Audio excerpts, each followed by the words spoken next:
Hi అండి, welcome back to family buddies cooker channel. So మీరు short video చూసొస్తుంటే ఇది ఏంటో నేను ఏం వండుతున్నానో మీకు చెప్పేశాను. బట్ నేనైతే ఫస్ట్ టైం వండాను అండ్ ఇలా చేస్తారని కూడా ఫస్ట్ టైం చూశాను. లైక్ నేను ఎప్పుడు చింత చిగురుతో ఏం చేయలేదు.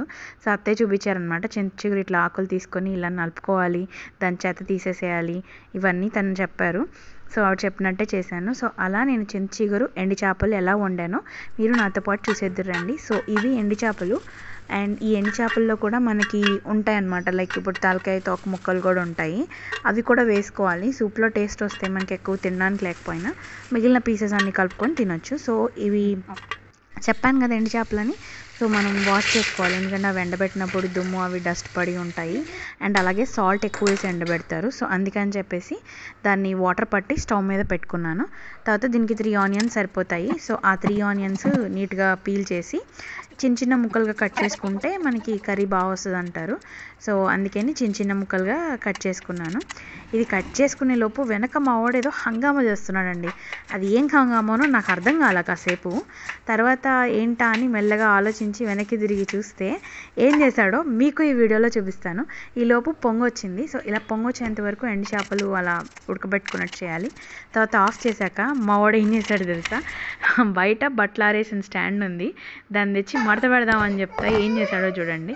నా డ్రెస్ వేసుకొని ఎగురుతా ఫుల్గా ఎంజాయ్ చేస్తున్నాడు. సర్లే అని ఇంకా మళ్ళీ నేను వంట కంటిన్యూ చేశాను బ్యాక్. 2 గ్రీన్ చిల్లీ కట్ చేశానండి దీనికి. అంటే ఇవి కొంచెం స్పైస్ ఉంటాయి, అందుకే నేను 2 చేశాను. మీ టేస్ట్కి అకార్డింగ్ చేసుకోవచ్చు. తర్వాత ఒక దాక పెట్టుకొని ఆ దాకలో ఒక 3 to 4 స్పూన్స్ ఆఫ్ ఆయిల్ వేసాను. ఇది మన టేస్ట్కి అకార్డింగ్ వేసుకోవచ్చు, ఎండు చేపలు కాబట్టి కొంచెం ఎక్కువే పడుతుంది. తర్వాత ఆనియన్స్ వేసాను. ఈ ఆనియన్స్ బాగా వేగేదాకా, అంటే లైక్ మనకి లైట్ బ్రౌన్ కలర్ వచ్చే వరకు బాగా కలుపుకుంటూ వేపుకున్నాక ఇక్కడ అల్లం పేస్ట్ వేసాను. కొంతమంది వేస్తారు, కొంతమంది వేయరంట. అంటే లైక్ టమాటా లాంటి కర్రీ పులుపు లాంటివి వేసినప్పుడైతే నేను కూడా వేయను, మామిడికాయ రొయ్యల్లో కూడా వేయను. బట్ దీంట్లో వేసాను, అంటే ఎండు చేపలు కదా కొంచెం అల్లం వేస్తే బాగుంటుంది స్మెల్ అని చెప్పేసి వేసాను. సో ఇలా వచ్చాక నేను ఇక్కడ అల్లం పేస్ట్ వేసాను, కొంచెమే వేసుకున్నా, జస్ట్ ఎండు చేపలు స్మెల్ పోవడానికి అన్నట్టు వేసాను. సో దాన్ని బాగా కలుపుకొని ఇప్పుడు మనం ఇందాడ ఆఫ్ చేసాం కదా స్టవ్ మీద, ఆ వాటర్ అంతా డ్రైన్ చేసేసి ఫ్రెష్ వాటర్ పట్టి ఒకసారి కడగాలి. అండ్ డస్ట్ ఏమన్నా పోతుంది అండ్ సాల్ట్ కల్లులు ఏమన్నా ఉంటే కూడా పోతాయి. తర్వాత అది తీసేసి నీట్గా దాన్ని ఇప్పుడు ఆనియన్స్ ఉన్నాయి కదా దాంట్లో వేసేసి ఒకసారి బాగా కలుపుకోవాలి. కొంచెం వాటర్ వెళ్తాయి కాబట్టి స్మెల్ రాకుండా బాగా కలుపుకోవాలి. బాగా కలుపుకున్నాక ఇంకా ఇప్పుడు దీనిలోకి కొంచెం సాల్ట్ వేసుకున్నా. దీనిలో ఉన్న సాల్ట్ అంతా పోయి ఉంటుంది వాటర్లో ఆల్మోస్ట్.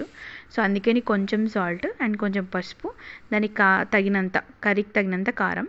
మనం చింత చిగురు వేస్తున్నాం కాబట్టి రెగ్యులర్ మీద ఒక 1/2 స్పూన్ కారం అయితే ఎక్కువే పడుతుంది. వేసి ఒక 5 minutes అట్లాగా మగ్గనివ్వాలి. మగ్గాక ఎలా ఉంటుందో మీరు ఒకసారి చూడండి, నేను ఇక్కడ మీకు చూపిస్తున్నాను. ఒక 5 minutes మగ్గనిస్తే దాంట్లో ఉన్న వాటర్ అంతా ఎవాపరేట్ అయిపోతుంది. ఎవాపరేట్ అయిపోయాక ఇప్పుడు ఒకసారి కలుపుకొని ఆల్మోస్ట్ ఒక 200 ml అంత వాటర్ నేను పోసాను, ఎందుకంటే మనం తర్వాత చింత చిగురు కూడా పోయాలి. అందుకని యాక్చువల్గా ఇందులో 150 ml లానే పోసాను, కానీ మళ్ళీ తర్వాత యాడ్ చేసా చింత చిగురికి సరిపోకపోతే. అందుకని మీరు ముందే 200 ml దాకా వాటర్ పోసుకోండి. నీళ్లు మరిగాక ఇందక్కడ అత్తయ్య నలిపి ఒక బాక్స్లో వేసి ఇచ్చారు. సో అది తీసుకొచ్చి దీంట్లో వేసేసి అది కొంచెం ఉడికేదాకా ఉంచాలి.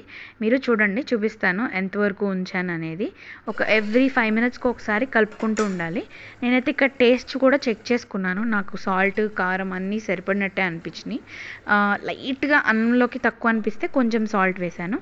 తర్వాత కలుపుకొని తింటే చాలా చాలా బాగుంది. Please subscribe to family buddies cooker channel. Thank you, bye.